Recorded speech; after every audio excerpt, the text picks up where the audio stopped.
Hello learners, कैसे हैं आप लोग। I hope you all are doing great. आज हम यूपीपीएससी प्रीलिम्स 2023 के लिए इम्पोर्टेंट टेस्ट सीरीज़ को डिस्कस करेंगे, जहां से एक या दो प्रश्न डेफिनेटली आ सकते हैं एग्जाम में, करंट के प्रश्न जो कि बहुत ही ज़्यादा इंपॉर्टेंट है। तो चलिए शुरू करते हैं। क्वेश्चन नंबर फर्स्ट है, निम्नलिखित में से किस राज्य में भारत के प्रथम एक्वा पार्क की बात कर रहा है, स्थापना की जाएगी। ऑप्शन है असम, केरला, गुजरात या फिर अरुणाचल प्रदेश। तो इसका हो जाएगा ऑप्शन डी, अरुणाचल प्रदेश। तो ये हो जाएगा अक्टूबर 2022 में अरुणाचल प्रदेश की गवर्नमेंट ने भारत के प्रथम एक्वा पार्क की स्थापना की घोषणा की थी। ये भारत का प्रथम है, इसलिए इम्पोर्टेंट हो जाता है। और ये अरुणाचल प्रदेश में कहाँ किया जाएगा, अरुणाचल प्रदेश के लोअर सुबनसिरी जिले में, लोअर सुबनसिरी डिस्ट्रिक्ट में अरुणाचल प्रदेश के भारत के प्रथम एक्वा पार्क की स्थापना की जाएगी। एक्वा पार्क बनाया जा रहा है मतलब फिश के लिए ही बनाया जा रहा है। तो अगर बात करें फिश के लिए, मत्स्य के लिए, तो भारत सरकार द्वारा चलाई गई योजना भी है जो कि प्रधानमंत्री मत्स्य संपदा योजना है। तो जो भारत में एक्वा पार्क का निर्माण किया जा रहा है अरुणाचल प्रदेश में, ये पीएम मत्स्य संपदा योजना का ही हिस्सा है। नेक्स्ट बात करेंगे, अक्टूबर 2022 में यूपी के किस नगर में उत्तर भारत के पहले हाइपर स्केल डेटा सेंटर, उत्तर भारत नॉर्थ इंडिया की बात कर रहा है, पहले हाइपर डेटा सेंटर का लोकार्पण किया गया है। कानपुर, लखनऊ या ग्रेटर नोएडा या फिर प्रयागराज। तो इसमें हो जाएगा ऑप्शन सी, ग्रेटर नोएडा। आप लोग चाहें तो आप लोग भी साथ साथ आंसर दे सकते हैं। तो आप लोग 10 सेकंड का पॉज लीजिए, फिर आप लोग भी आंसर दीजिए और देखिए लास्ट में आप लोग के कितने क्वेश्चन सही होते हैं। अक्टूबर 2022 में मुख्यमंत्री आदित्यनाथ जी द्वारा पहले हाइपर स्केल डेटा सेंटर के योटा D1, बात करें योटा D1 का लोकार्पण किया है। मतलब कि ये है क्या, ये हाइपर स्केल डेटा सेंटर का पहला टावर है। और इसका निर्माण किसके द्वारा किया जा रहा है, तो ये पूछा जाएगा। तो ये है हीरा नंदिनी ग्रुप के द्वारा इस डेटा सेंटर का निर्माण किया जा रहा है। नेक्स्ट बात करेंगे, नवंबर 2022 में भारत के पहले जैविक डेटा केंद्र यानी कि IBDC की स्थापना की गई। कहाँ पे, गाजियाबाद, फरीदाबाद, अहमदाबाद या फिर हैदराबाद। तो इसमें हो जाएगा ऑप्शन बी, फरीदाबाद। भारत के पहले जैविक डेटा केंद्र की स्थापना की गई है फरीदाबाद में। और किसके द्वारा किया गया है, तो ये हैं जितेंद्र सिंह जो कि केंद्रीय विज्ञान मंत्री है। इनके द्वारा नवंबर 2022 में फरीदाबाद में पहले, भारत का पहला इसलिए इम्पोर्टेंट हो जाता है कि भारत के पहले भारतीय जैविक डेटा केंद्र की स्थापना की गई है। नेक्स्ट बात करेंगे, नवंबर 2022 में प्रक्षेपित भारत के पहले निजी रॉकेट का नाम क्या है। भारत का पहला है निजी रॉकेट मतलब प्राइवेट रॉकेट है। तो यह है विक्रम S या फिर कलाम सैट, भाभा B2 या फिर नरेंद्र A। तो आप लोग बताइए इसमें क्या आंसर होगा। तो इसमें आंसर होगा ऑप्शन ए, विक्रम S। जो विक्रम S है वो भारत का पहला निजी रॉकेट है।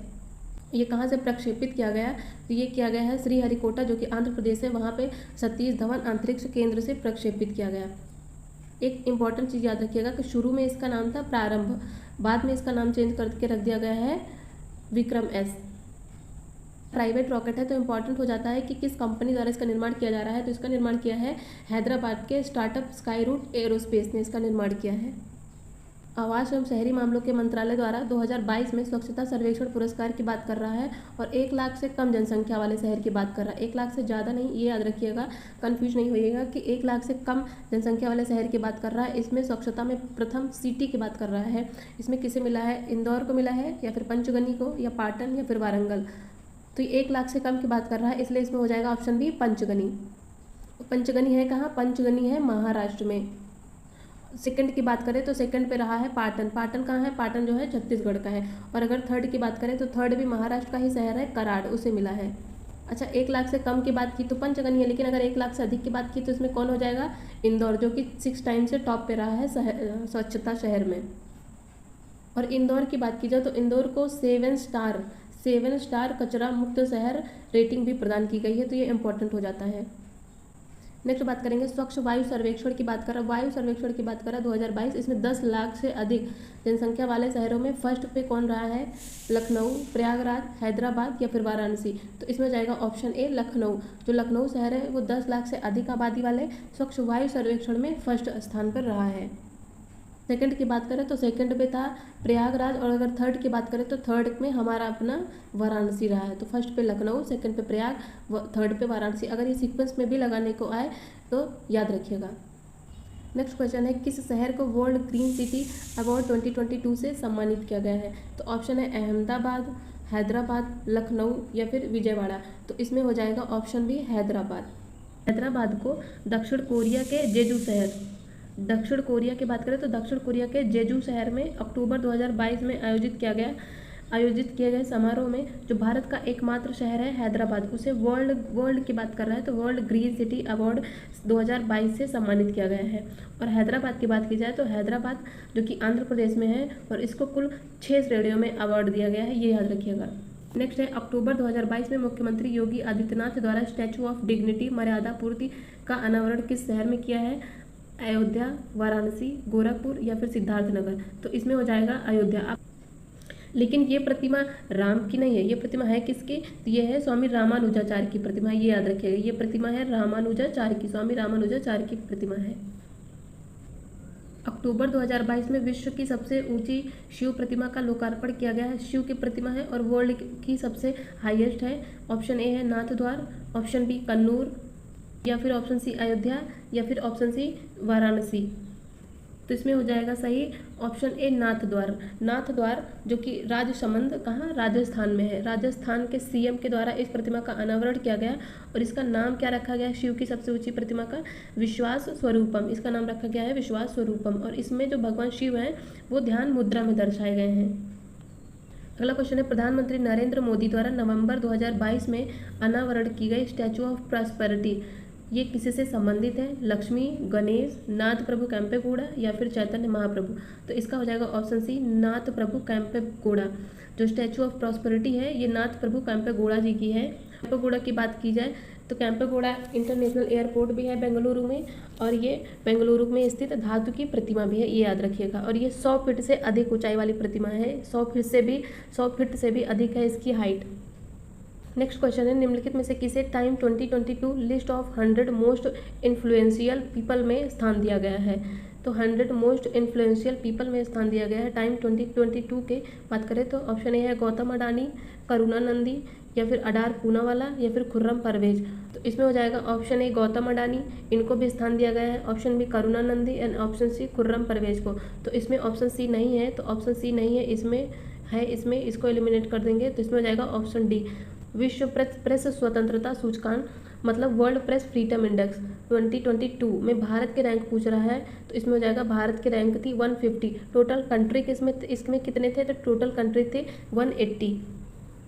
पहली रैंक की बात करें तो इसमें पहली रैंक है नॉर्वे एंड लास्ट पे है नॉर्थ कोरिया और इंडिया की रैंक है 150। नेक्स्ट है कौन सा प्रधानमंत्री स्वनिधि योजना के अंतर्गत लक्षित समूह है? मतलब कि प्रधानमंत्री स्वनिधि योजना किसके लिए लाई गई थी? सीमांत किसान, डेयरी किसान, भूमिहीन कृषि श्रमिक या फिर फुटपाथ विक्रेता। तो इसमें हो जाएगा ऑप्शन डी फुटपाथ विक्रेता, मतलब कि स्ट्रीट वेंडर्स के लिए लाई गई थी। लॉकडाउन में 2022 में लाई गई थी पीएम स्वनिधि योजना। नेक्स्ट है सितंबर 2022 में मनाए गए विश्व पर्यटन दिवस 2022 इसकी थीम क्या थी? तो इसमें जाएगा option D rethinking tourism from crisis to transformation. ये 2022 की विश्व पर्यटन दिवस की थीम थी। अच्छा, पर्यटन दिवस मनाया कब जाता है? तो ये मनाया जाता है 27 सितंबर को। सेकेंड, खेलो इंडिया विश्वविद्यालय खेल कहाँ आयोजित होंगे? ऑप्शन है भुवनेश्वर, गुरुग्राम, बेंगलुरु या फिर सोनीपत। तो इसमें हो जाएगा ऑप्शन सी बेंगलुरु में सेकेंड खेलो इंडिया यूनिवर्सिटी गेम्स होंगे। अगर पहले की बात करें तो पहला कब हुआ था? पहला खेलो इंडिया यूनिवर्सिटी गेम हुआ था भुवनेश्वर में। कब हुआ था? ये फरवरी और मार्च से लेकर 2020 में, फरवरी मार्च 2020 के बीच में फर्स्ट मनाया गया था भुवनेश्वर में, सेकेंड होगा बेंगलुरु में। हम तीसरे की बात करें, थर्ड खेलो इंडिया यूनिवर्सिटी गेम कहाँ होगा? तो ये इंपॉर्टेंट हो जाता है क्योंकि ये होगा उत्तर प्रदेश में, तो यूपी पीसीएस के लिए ये इंपॉर्टेंट हो जाता है। अगला बात करें अंतर्राष्ट्रीय मातृभाषा दिवस कब मनाया जाता है? 20 मार्च को, 25 जनवरी को, 21 फरवरी को या फिर 21 दिसंबर को। तो इसमें जाएगा ऑप्शन सी 21 फरवरी को अंतर्राष्ट्रीय मातृभाषा दिवस मनाया जाता है। और इस बार इसकी थीम क्या थी? तो इस बार इसकी थीम थी बहुभाषी शिक्षा और शिक्षा के रूपांतरण की आवश्यकता है। 2023 में G20 शिखर सम्मेलन की मेजबानी भारत करेगा, ठीक है, लेकिन भारत के साथ ही भारत का कौन सा स्टेट या यूटी करेगा? इसमें ऑप्शन है गोवा, गुजरात, जम्मू कश्मीर या फिर नई दिल्ली।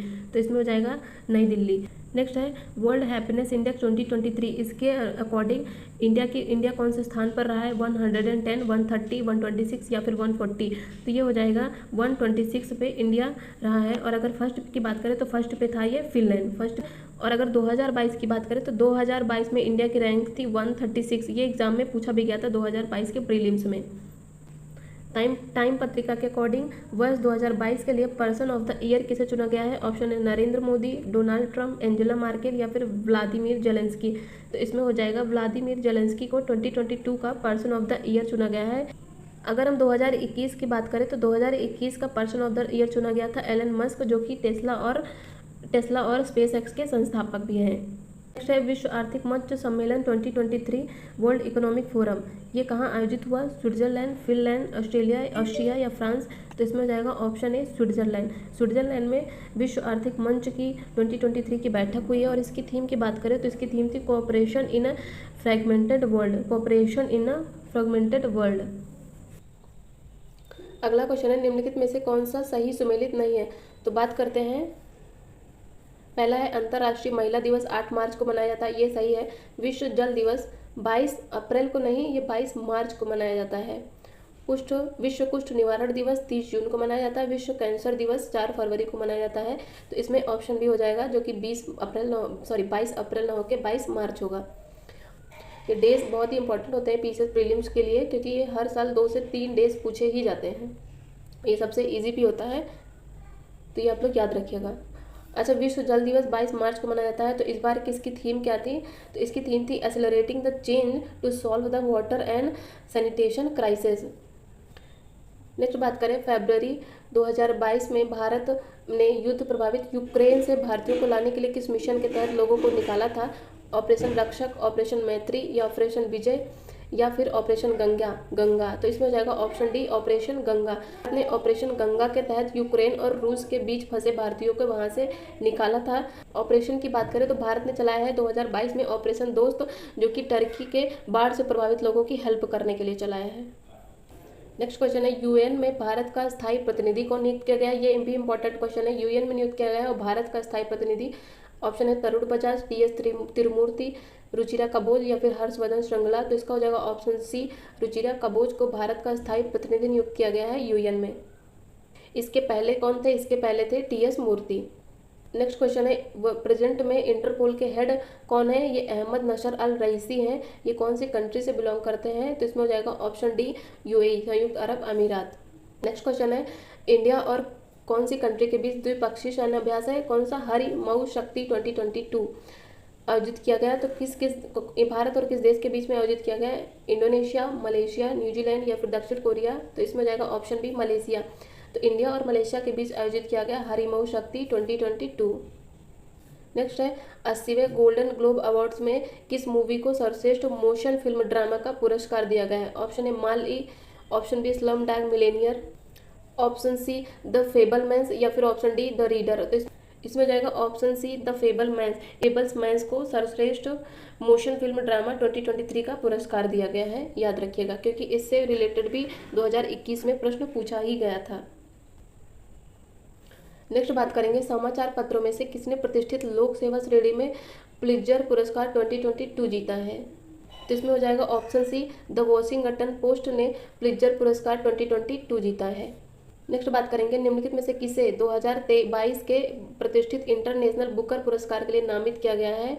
ये है एलिस मुनरो, चिनुआ अकेबे को, इस्माइली कादरी या फिर गीतांजलि श्री को। इसमें हो जाएगा ऑप्शन डी, गीतांजलि श्री को उनके उपन्यास टॉम्ब ऑफ सैंड के लिए दिया गया है इंटरनेशनल बुकर प्राइज।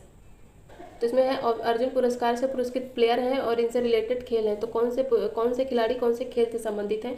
तो फर्स्ट बात करेंगे सीमा पुनिया की, तो ये है एथलेटिक्स। इसका हो जाएगा 3 कहाँ पे है देखेंगे अगर, तो 3 है फर्स्ट में और डी में, मतलब बी और सी तो ऐसे ही एलिमिनेट हो गए। तो बी है लक्ष्य सिंह, ये किससे रिलेटेड है? ये है बैडमिंटन से। तो इसमें बात करेंगे 3 और 4। तो 3, तो फर्स्ट में हो जाएगा 3, सेकेंड में हो जाएगा लक्ष्य सेन जो कि बैडमिंटन से रिलेटेड है। तो 3-1 हम लोग देखते हैं 3-1 कहाँ पे आ रहा है, 3-4-2-1 नहीं, ये तो होगा ही नहीं, ये पहले एलिमिनेट हो गया। तो ये हो जाएगा 3-1-4-2। अगर सम्मिलित करने वाले क्वेश्चन में अगर आप लोगों को एक भी आ रहा है तो ये इजीली हो जाता है। तो अगर बात करें सीमा पुनिया रिलेटेड है एथलेटिक्स से, लक्ष्य सेन बैडमिंटन से, सुशीला देवी जूडो से रिलेटेड है, निखा जरीन जो कि बॉक्सिंग से रिलेटेड है। नेक्स्ट बात करेंगे मार्च 2023 में किस सांसद को सर्वश्रेष्ठ सांसद के लिए पुरस्कृत किया गया है? तो ये हो जाएगा असुद्दीन ओवैसी को सर्वश्रेष्ठ सांसद के लिए पुरस्कृत किया गया है। किस राजनीतिज्ञ को वर्ष 2023 में पद्म विभूषण पुरस्कार से सम्मानित किया गया है? तो इसमें हो जाएगा ऑप्शन ए मुलायम सिंह। मुलायम सिंह का हाल ही में निधन हुआ, जो कि समाजवादी पार्टी के लीडर थे। तो इन्हें दिया गया है पद्म विभूषण मरणोपरांत दिया गया है, तो ये इंपॉर्टेंट हो जाता है। तो टोटल पद्म पुरस्कार इस बार दिए गए हैं 106, जिसमें पद्म विभूषण दिए गए हैं 6 और पद्म भूषण दिया गया है 9 और पद्मश्री की बात किया गया है, अगर पद्मश्री की बात करें तो ये दिया गया है 91। नेक्स्ट है मानव के साथ कुत्ते को दफनाए जाने का साक्ष्य निम्नलिखित में से किस स्थान पे प्राप्त हुआ है। तो ये हो जाएगा बुर्ज होम, जम्मू कश्मीर में। हम लोग हिस्ट्री में ये क्वेश्चन किया भी था कि मानव के साथ कुत्ते दफनाने का साक्ष्य बुर्ज होम से मिलता है। नेक्स्ट क्वेश्चन है सिंधु घाटी सभ्यता वैदिक सभ्यता से भिन्न थी। सिंधु घाटी सभ्यता वैदिक सभ्यता से भिन्न थी, क्यों? क्योंकि एक नगरीय सभ्यता थी, इसके पास चित्रलेखी लिपि थी। ऑप्शन सी इस काल में लोहे का प्रयोग नहीं होता था। ऑप्शन डी उपयुक्त सभी। तो इसमें हो जाएगा उपयुक्त सभी, मतलब कि जो सिंधु सभ्यता थी वो वैदिक सभ्यता से भिन्न थी। क्यों? क्योंकि इसकी लिपि चित्रात्मक थी और यह एक नगरीय सभ्यता थी और यहाँ लोहे का प्रयोग नहीं होता था। क्यों? क्योंकि यहाँ पे कांसे का प्रयोग होता था। मतलब लोहे का प्रयोग कहाँ होता है, इससे हमें पता चलता है कि लोहे का प्रयोग होता था वैदिक सभ्यता में। नेक्स्ट क्वेश्चन है लोथल किस नदी के तट पर अवस्थित है। भुगवा, रावी, सिंधु या फिर यमुना। तो इसमें जाएगा ऑप्शन ए भुगवा। जो लोथल है वो है कहाँ पे, ये गुजरात के अहमदाबाद जिले में है और ये भुगवा नदी के किनारे स्थित है। और ये एक इम्पॉर्टेंट चीज़ है क्योंकि यह हड़प्पा कालीन में सबसे महत्वपूर्ण बंदरगाह स्थल था। और ये इसलिए भी इम्पोर्टेंट हो जाता है क्योंकि 2022 में यूनेस्को ने इसे विश्व विरासत सूची में शामिल किया है। साथ ही लोथल में राष्ट्रीय समुद्री विरासत परिसर का भी निर्माण किया जा रहा है। नेक्स्ट है भारत का सबसे बड़ा हड़प्पा कालीन पूरा स्थल कौन सा है। तो इसमें हो जाएगा राखीगढ़ी। जो राखीगढ़ी ये है कहाँ पे, ये हरियाणा के हिसार जिले में है और ये हड़प्पा कालीन का सबसे बड़ा स्थल है। अगर सिंधु सभ्यता की बात की जाए तो सिंधु सभ्यता के 5 बड़े स्थल कौन कौन से हैं। मोहनजोदड़ो और हड़प्पा जो कि पाकिस्तान पे है, गनेरी वाला ये भी पाकिस्तान पे है, और राखीगढ़ी धौलावीरा ये भारत में है। तो ये 5 हड़प्पा सभ्यता के प्रमुख बड़े स्थल हैं। अगला है सूची 1 को सूची 2 से सम्मिलित करना है। बात करते हैं ऋग्वेद की। तो ऋग्वेद किससे संबंधित था।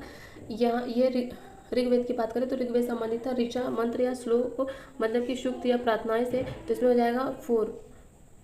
करते यजुर्वेद की। तो यजुर्वेद स्रोत एवं कर्म कांड से संबंधित है। तो इसमें हो जाएगा 4 और 2।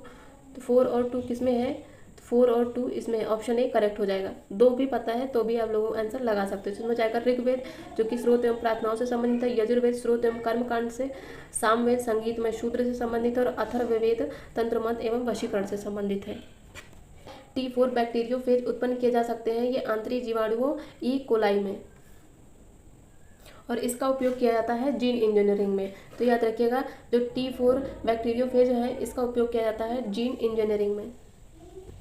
नेक्स्ट है साइंस से रिलेटेड क्वेश्चन है कौन सा कथन विषाणुओं मतलब वायरस के बारे में गलत बताना है। ऑप्शन है विषाणु, ऑप्शन ए है वायरस मृतोपजीवी होते हैं, या फिर वायरस अविकल्पी परजीवी होते हैं, या फिर ये प्रोटीन आवरण से घिरा न्यूक्लियक एसिड होता है, या फिर ऑप्शन डी जीवित कोशिका के अंदर द्विगुणित होने वाला ये एक अकोशिकीय जीव है। तो इसमें हो जाएगा ऑप्शन ए जो विषाणु है वो मृतोपजीवी नहीं होते हैं। क्यों? क्योंकि जो वायरस है इसकी संरचना न्यूक्लियक एसिड और प्रोटीन से मिलकर बनी होती है। एसिड की बात करें तो ये डीएनए और आरएनए से मिलकर बना होता है न्यूक्लिक एसिड। ये प्रोटीन आवरण से घिरा न्यूक्लिक एसिड से ढका होता है और जीवित कोशिका के बाहर या निर्जीव पदार्थ जैसा व्यवहार करता है। इसलिए ऑप्शन ए गलत हो जाता है यहाँ पे कि वायरस मृतोपजीवी होते हैं। दूध से दही किसके द्वारा बनता है। एजोटोबैक्टर एसिटी, बैसिलस मेगाथीरियम, या फिर जेंथोमोनास सिट्री, या फिर इनमें से कोई नहीं। तो इसमें हो जाएगा इनमें से कोई नहीं, मतलब option D is the right option, क्योंकि दूध से जो दही बनने की प्रक्रिया होती है वो लैक्टोबैसिलस के द्वारा होती है, इसलिए इसमें ऑप्शन डी हो जाएगा इनमें से कोई नहीं। नेक्स्ट क्वेश्चन है लंबे समय तक कार्य करने में जो मांसपेशियां हैं वो थक जाती हैं। मांसपेशियों के थकने के दौरान क्या होता है, साइट्रिक एसिड बनता है, पायरुविक एसिड बनता है, ग्लाइकोजन में परिवर्तित होता है, या फिर लैक्टिक एसिड बनता है, जिसमें हो जाएगा ऑप्शन डी लैक्टिक एसिड बनता है। नेक्स्ट है रक्त में ग्लाइकोसिलेटेड हीमोग्लोबिन, इसका फॉर्मूला है HbA1c का मापन निम्नलिखित में से किसके प्रबंधन के लिए किया जाता है। तो इसमें हो जाएगा ऑप्शन ए मधुमेह मतलब कि डायबिटीज के लिए किया जाता है। नेक्स्ट है टेस्ला किसका मात्रक है। तो टेस्ला चुंबकीय क्षेत्र का मापक है। नेक्स्ट है MRI जो परिघटना होती है, जो MRI किया जाता है वो किस पर आधारित है। इलेक्ट्रॉन स्पिन अनुनाद, या फिर नाभिकीय चुंबकीय अनुनाद, या फिर इलेक्ट्रॉनिक अनुचुंबकीय अनुनाद, या फिर इनमें से कोई नहीं। इसमें हो जाएगा ऑप्शन बी नाभिकीय चुंबकीय अनुनाद। MRI प्रक्रिया है जो नाभिकीय चुंबकीय अनुनाद पर आधारित है। MRI का फुल फॉर्म भी आ सकता है। तो MRI का फुल फॉर्म है मैग्नेटिक रिजोनेंस इमेजिंग। MRI का फुल फॉर्म है मैग्नेटिक रिजोनेंस इमेजिंग। इसमें जो चुंबकीय क्षेत्र है और रेडियो तरंग है, इनका प्रयोग करके जो शरीर के विभिन्न अंग हैं एवं उनकी कार्य प्रणालियाँ हैं, उनका अध्ययन किया जाता है। और ये किस पर आधारित है? ये नाभिकीय चुंबकीय अनुनाद पर आधारित है। नेक्स्ट बात करेंगे, सूची 1 को सूची 2 से सुमेलित करना है। साइंटिस्ट के नाम दिए गए हैं और उनका वर्क फील्ड है। तो बात करें केसी मेहता, ये किससे रिलेटेड है? ये है पादप रोग विज्ञान से। नेक्स्ट है बीरबल साहनी, ये जीवाश्म वनस्पति विज्ञान से रिलेटेड है। पी महेश्वरी ब्रूड विज्ञान से। MS स्वामीनाथन हरित क्रांति से रिलेटेड है। इसका हो जाएगा 1 2 3 4। नेक्स्ट बात करेंगे एम्प्रेक्स, ये क्या है? एक निवस जो जैव युद्ध में प्रयोग किया जाता है। करेक्ट है। थैलेसीमिया जन्मजात रक्त रोग है, ये भी सही है। सरोगेसी क्या है? ये गर्भ की किराएदारी है। नेक्स्ट बात करेंगे ट्रांसजेनिक, ये जीनोम में परिवर्तन करने वाला विज्ञान है, जीनोम में परिवर्तन करने वाला साइंस है। तो इसमें भी हो जाएगा 1 2 3 4। नेक्स्ट है इंटरफेरॉन, इसका प्रयोग किसके लिए किया जाता है? किसके कंट्रोल करने के लिए किया जाता है? TB, मधुमेह, टाइफाइड या फिर कैंसर। तो इसमें हो जाएगा ऑप्शन डी कैंसर। जो इंटरफेरॉन है ये है क्या? ये एक प्रोटीन है और इंटरफेरॉन अल्फा 2A, इसका प्रयोग किडनी और ब्लड कैंसर के उपचार के लिए किया जाता है। अगला है कौन वायु तथा अंधेरे में रखा जाता है तो स्वतः दीप्त हो उठता है, मतलब स्वतः जल उठता है, स्वतः रोशनी आ जाती है। श्वेत प्रकाश मतलब व्हाइट फास्फोरस, रेड फास्फोरस, सिंदूरी फास्फोरस या फिर काला फास्फोरस। इसमें हो जाएगा व्हाइट फास्फोरस। जो अंधेरे में सफ़ेद फास्फोरस है, इसको वायु में रखेंगे तो इस पर क्या होगा? इसमें पीला हरा प्रकाश उत्सर्जित होता है, येलो एंड ग्रीन लाइट इसमें उत्पन्न होती है। और जो सफ़ेद धूम्र है इससे सफ़ेद धूम्र का निर्माण भी होता है। वायु से बचाने के लिए व्हाइट फास्फोरस को किस में रखा जाता है? ये इंपॉर्टेंट है, ये इसे जल में रखा जाता है। नेक्स्ट बात करेंगे मूत्रालयों के पास प्रायः नाक में चुभने वाली गंध का कारण क्या है? ये है अमोनिया। अमोनिया का फॉर्मूला NH3। नेक्स्ट बात करेंगे धान के लिए सामान्यतः प्रयोग होने वाले खरपतवार नाशक कौन कौन से हैं? डालापान, डायजापान, अमोनियम सल्फर या फिर 2,4-D। तो इसमें हो जाएगा 2,4-D। ये धान में प्रयोग होने वाला खरपतवार नाशक है और इसका फुल फॉर्म है two four dichlorophenoxy acetic acid. Dichlorophenoxy acetic acid. Cryogenic ताप से क्या अर्थ है? और उस ताप से मतलब उस टेम्परेचर से जो कि 150 से कम है या 150 डिग्री से अधिक है या फिर -240 डिग्री से कम है या फिर -150 डिग्री सेल्सियस से कम है। तो इसका हो जाएगा ऑप्शन डी 150 डिग्री सेल्सियस से कम है। इससे कम या फिर इस टेम्परेचर पर जो भी स्टडी की जाती है, जो भी साइंटिफिक स्टडी होती है उसे ही क्रायोजेनिक ताप कहते हैं। नेक्स्ट बात करेंगे कौन सी जो इंडस्ट्री है वो बॉक्साइट को मुख्य कच्चा माल के रूप में उपयोग करते हैं? तो इसमें हो जाएगा एल्यूमिनियम। और जो बॉक्साइट है वो एल्यूमिनियम का ही अयस्क है। फोटोग्राफी में स्थायीकरण के रूप में कौन सा रसायन प्रयुक्त होता है? तो इसमें प्रयुक्त होता है सोडियम थायोसल्फेट। सोडियम थायोसल्फेट या फिर इसे बोलते हैं सोडियम हाइपोसल्फेट भी बोलते हैं। इसका फॉर्मूला होता है Na2H2O3। और इसका प्रयोग जो भी हम लोग फोटोग्राफी में नेगेटिव निकालते हैं या फिर प्रिंट को ठीक करते हैं उसके लिए प्रयोग किया जाता है सोडियम थायोसल्फेट का। अगला बात करेंगे सूची 1 को सूची 2 से सम्मिलित करना है। ये पॉलिटी से रिलेटेड क्वेश्चन है। तो इसमें आर्टिकल 131 में क्या है? इसमें आता है सर्वोच्च न्यायालय का क्षेत्राधिकार। इसमें हो जाएगा 2। और 148 की बात करें तो इसमें भारत का नियंत्रक एवं महालेखा परीक्षक भी आएगा, कैग जिसको बोलते हैं हम लोग। तो इसमें हो जाएगा 2(1). आर्टिकल 42 तो इसमें हो जाएगा कार्य करने के लिए सही और मानवीय स्थितियाँ।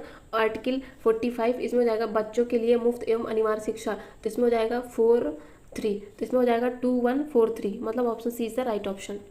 बात करेंगे भारतीय संविधान की तीसरी अनुसूची में क्या उपबंध है? तो इसमें पहले देख लेंगे कि इसमें शपथ का उपबंध है। भारतीय संविधान की तीसरी अनुसूची शपथ की बात करता है। इसमें कौन कौन से मंत्रियों की शपथ की बात करता है? ऑप्शन है भारत के राष्ट्रपति के लिए पद की शपथ का प्रारूप है। ये सही नहीं होगा क्योंकि राष्ट्रपति के लिए इसमें शपथ का प्रावधान नहीं है। भारत के उपराष्ट्रपति के लिए भी नहीं है, तो ऑप्शन बी करेक्ट नहीं होगा। तो इसमें हो जाएगा ऑप्शन सी, संघ के मंत्री है इनके लिए शपथ का प्रारूप दिया गया है तीसरी अनुसूची में, करेक्ट है। और जो संसद के सदस्य है उनके द्वारा जो दी जाने वाली शपथ है वो भी दिया गया है। तो इसमें हो जाएगा ऑप्शन 3 और 4, मतलब option C is the right option. तीसरी अनुसूची की अगर हम बात कर रहे हैं तो तीसरी अनुसूची में शपथ का प्रावधान है। और इसमें कौन कौन से मंत्रियों का शपथ का प्रावधान है? संघ के मंत्री और संसदों द्वारा दी जाने वाली शपथ, और जो उच्च न्यायालय के न्यायाधीश हैं उनके लिए भी शपथ का प्रावधान है। और भारत के नियंत्रक एवं महालेखा परीक्षक मतलब कैग का शपथ का प्रावधान है। और जो राज्य के विधानमंडल के सदस्य हैं उनका भी शपथ का प्रावधान किया गया है। और इसमें भारत के राष्ट्रपति और उपराष्ट्रपति के शपथ का प्रावधान नहीं है। क्वेश्चन है नीचे दिए गए कूट के आधार पर सही उत्तर का चयन कीजिए। 9वीं अनुसूची का संबंध भूमि सुधार से है, करेक्ट है। 8वीं अनुसूची भाषा से संबंधित है, ये भी करेक्ट है। 5वीं अनुसूची का संबंध असम, मेघालय, त्रिपुरा व मिजोरम से है, ये सही नहीं है, क्योंकि 6वीं अनुसूची का संबंध असम, मेघालय, मिजोरम व त्रिपुरा राज्य से है। तो इसमें हो जाएगा option A 1 and 2 the correct option. अगला है भारतीय संविधान के उन प्रावधानों पर विचार कीजिए जो शिक्षा पर प्रभाव डालते हैं। तो इसमें है 5वीं अनुसूची, 6वीं अनुसूची, 7वीं अनुसूची या फिर राज्य के नीति निर्देशक तत्व। तो इसमें है 5वीं अनुसूची, ये भी शिक्षा पर अप्रत्यक्ष रूप से प्रभाव डालती है, मतलब डायरेक्ट तो नहीं है लेकिन इनडायरेक्टली ये भी शिक्षा से रिलेटेड है। एंड 6ठी है 7वीं जो अनुसूची है वो भी शिक्षा के बारे में बात करती है, उसमें भी शिक्षा के संबंधी प्रावधान दिए गए हैं। और अगर हम बात करें ऑप्शन डी राज्य के नीति निर्देशक तो इसके तहत आर्टिकल 45 भी शिक्षा संबंधी प्रावधान दिए गए हैं। तो इसमें हो जाएगा ऑल ऑफ द एबव। इसके बाकी क्वेश्चन हम लोग नेक्स्ट वीडियो में करेंगे, मतलब कि नेक्स्ट पार्ट में करेंगे।